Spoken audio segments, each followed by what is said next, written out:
Amado, leo para ustedes San Juan capítulo 6, verso 11. Luego Jesús tomó los panes, dio gracias a Dios y los distribuyó entre la gente. Después hizo lo mismo con los pescados y todos comieron cuanto quisieron.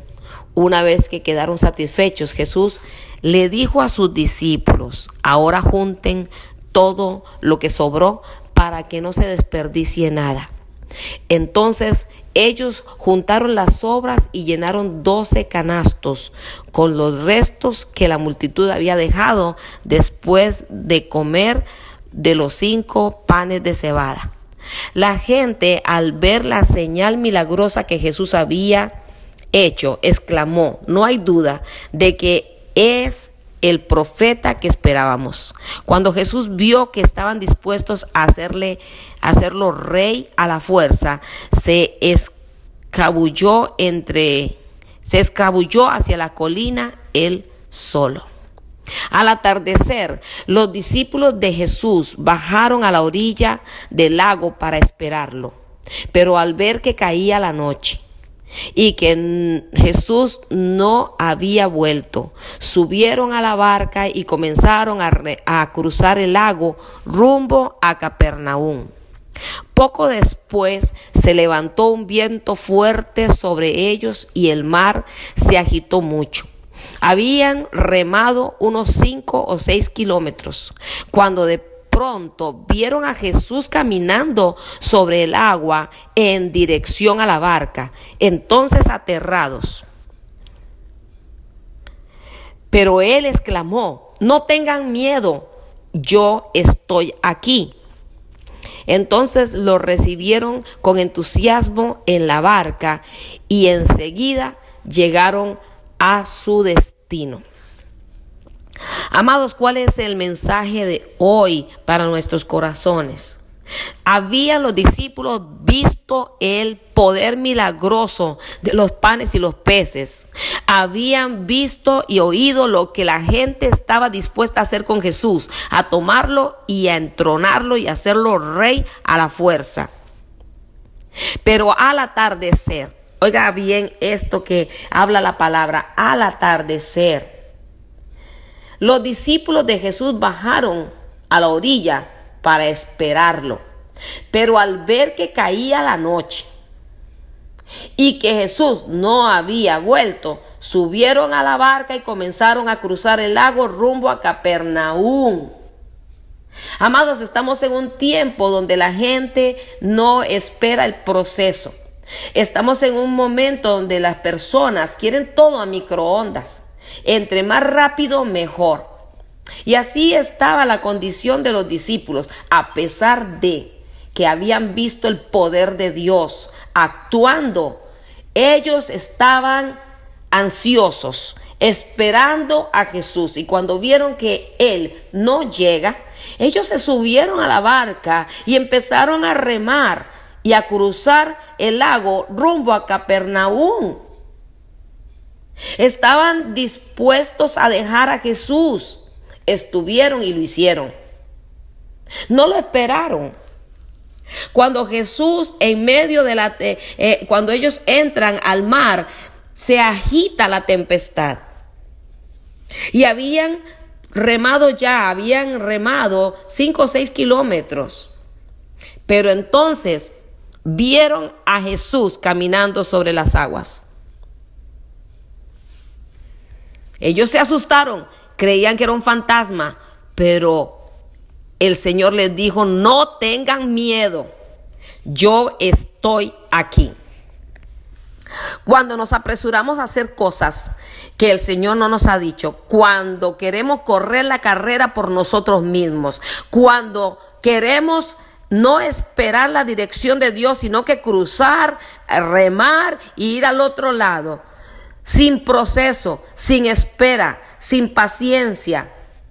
Entonces, ¿qué fue lo que pasó en medio de todo este párrafo? Mira lo que pasó al atardecer. Esa es una palabra específica, al atardecer.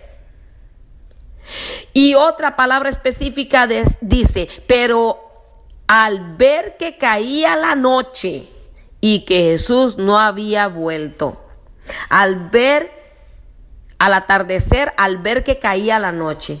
Déjeme decirle que el atardecer y la noche es prototipo o señales de temores. De temores. Le voy a decir, el temor es una falsa evidencia aparentando una realidad. Temor es miedo. Es la voz que quiere que no realicemos el propósito y el plan de Dios en nuestras vidas. El miedo se manifiesta por confiar en la carne, se manifiesta por confiar en nosotros mismos, por confiar en que nosotros creemos y podemos hacerlo. Esa falsa evidencia aparentando una realidad está como esa atardecer y esa caída de la noche en que ellos vieron que estaba oscureciendo y que Jesús no volvía. Ese temor y esa evidencia falsa aparentando una realidad nos hace movernos de donde a veces estamos esperando la dirección de Dios. Hasta que remaron, tuvieron que hacer el esfuerzo de remar 5 o 6 kilómetros y el mar en tormenta cuando vieron a Jesús. Ellos se espantaron porque no podían creer después de haber visto la multiplicación de los panes y los peces. Pero Jesús les dice, no tengan miedo, yo estoy aquí. Quiero que usted medite en este día exactamente en eso. El poder de Dios está en nosotros. Hemos visto a Dios moverse en mapa. Hemos visto a Dios moverse de una manera sobrenatural. Hoy estamos en un proceso. No vamos a querer las cosas por microondas. Estamos en el proceso de esperar la dirección de Dios para mapa para nuestras vidas. No vamos a ser intimidados por el temor. Recuerde que el temor es una evidencia falsa, es un atardecer, es un ver la caída de la noche y es una ansiedad por ser procesados antes de tiempo. Amados, necesitamos entender que Jesús está aquí y que nosotros no podemos revolver la fe con el temor. El temor no existe para nosotros. Es una falsa realidad queriendo hacer que tú te detengas en el propósito que Dios te ha llamado para la vida. Necesitamos entender eso, amados. Por encima de las circunstancias, usted no se puede permitir tener temor y menos no esperar la dirección de Dios y mucho menos avanzar sin Él. Ellos tuvieron este pasaje nos demuestra que ellos tuvieron que reconocer que no esperaron a Jesús, que tuvieron miedo cuando vieron la noche caer, que tuvieron miedo cuando habían avanzado 5 o 6 kilómetros y el mar se puso en tempestad, que tuvieron más miedo de ver a Jesús manifestando su poder en medio del mar, hasta que Él los aquietó, hasta que Él los sostuvo, hasta que Él entró a la barca. Recibieron con entusiasmo en la barca y enseguida, mire lo que dice, enseguida llegaron a su destino. Es más fácil cuando Él va con nosotros. Es mucho mejor cuando Él da la dirección. No te apoyes en ti mismo, no te apoyes en ti misma, no confíes en la carne, no confíes en tu preparación, no confíes en lo que tú crees o en lo que tú tienes, no confíes en eso. Pon tu mirada en Cristo, el autor y el consumador de la fe. Espera su dirección y avanza. Dios te bendiga.